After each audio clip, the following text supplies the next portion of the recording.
നിലവിൽ ഇപ്പോൾ ഇന്ന് രാവിലെ ഉൾപ്പെടെ ഇവിടെ മണ്ണിടിച്ചിൽ ഉണ്ടായിട്ടുണ്ടായിരുന്നു. അതിനുശേഷമാണ് ഇപ്പോൾ വൈകുന്നേരത്തോടു കൂടി ഇവിടെയുള്ള ആളുകളെ മാറ്റി പാർപ്പിക്കണമെന്ന് പറഞ്ഞുകൊണ്ട് ഇവിടെ ഒരു കത്ത് പഞ്ചായത്തിന് കൊടുക്കുന്നത്. അതോടുകൂടി വൈകുന്നേരത്തോടു കൂടി ഇവിടെയുള്ള 22 കുടുംബങ്ങളെ അടിമാലി ഗവൺമെന്റ് ഹൈസ്കൂളിലേക്ക് മാറ്റി പാർപ്പിച്ചിരുന്നു. പക്ഷേ ഇതിൽ സ്ഥിതി എന്ന് വെച്ച് കഴിഞ്ഞാൽ ഇതൊരു ലക്ഷൻ വീട് കോളനിയാണ്. 4 സെന്റ് വീതം പതിച്ചു നൽകിയിട്ടുള്ള ഒരു സ്ഥലമാണ്. ഇവിടെ 60ഓളം കുടുംബങ്ങളാണ് ഈ ഒരു മേഖലയിൽ തിങ്ങി പാർക്കുന്നത്. ഇതിന് തൊട്ടു മുകളിലായാണ് ചെങ്കുത്തായ രീതിയിൽ നിർമ്മിക്കുന്നതിന് വേണ്ടി അശാസ്ത്രീയമായ രീതിയിൽ മണ്ണെടുത്തത്. അന്ന് മണ്ണെടുത്തപ്പോൾ തന്നെ വലിയ പരാതിയൊക്കെ പറഞ്ഞിരുന്നതാണെങ്കിലും ഇപ്പോ സംഭവിച്ചിരിക്കുന്ന ഏറ്റവും വലിയ കാര്യം എന്ന് പറഞ്ഞാൽ ഈ മണ്ണിടിഞ്ഞ് വന്ന് വീണിരിക്കുന്നത് ഇവിടെ ബിജു എന്ന് പറയുന്ന ഒരാളുടെ വീടിന് മുകളിലേക്കാണ്. ഈ മണ്ണിടിഞ്ഞ് വീണതോടുകൂടി ഈ പ്രദേശത്തുണ്ടായിരുന്ന മറ്റു മരങ്ങളും കല്ലുകളും എല്ലാം കൂടി ഒരുമിച്ച് വന്ന് ഈ വീടിന് മുകളിലേക്ക് വീണു.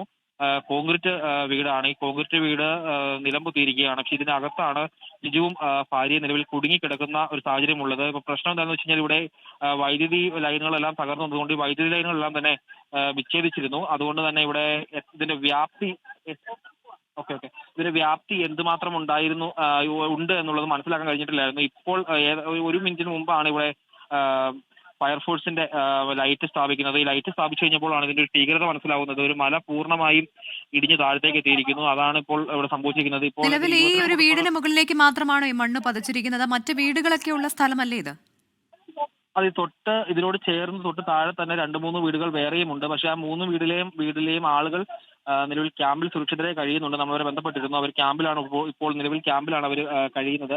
പക്ഷേ ഈ കുടുംബത്തിലെ ആളുകൾ ക്യാമ്പിലേക്ക് പോകുന്നതിന് വേണ്ടി വീട്ടിലെത്തി അത്യാവശ്യ ഡോക്യുമെന്റ്സ് എല്ലാം എടുത്തിട്ട് തിരിച്ച് ക്യാമ്പിലേക്ക് പോകുന്നതിന് വേണ്ടി തുടങ്ങുമ്പോഴാണ് ഈ ഒരു അപകടം കുടുംബത്തിന് സംഭവിക്കുന്നത്. മഴയോ മറ്റു കാര്യങ്ങളൊന്നും ഇല്ലായിരുന്നു. അതുകൊണ്ട് പ്രതീക്ഷിച്ചില്ല ഇങ്ങനെ അപകടം സംഭവിക്കുമെന്ന്. ഇടയിലാണ് പെട്ടെന്ന് ഈ മണ്ണിടിഞ്ഞ് വരികയും ഇവരകത്ത് കുടുങ്ങി പോവുകയും ചെയ്യുന്ന ഒരു സാഹചര്യം ഉണ്ടായിട്ടുള്ളത്. അതോടൊപ്പം ഈ രണ്ടുപേർ മാത്രമാണോ ഇപ്പോൾ ഈ വീട്ടിലുള്ളതെന്നാണ് മനസ്സിലാക്കുന്നത്? ഈ കുടുംബത്തിലാകെ ഇവർ രണ്ടുപേർ മാത്രമാണോ ഉള്ളത്?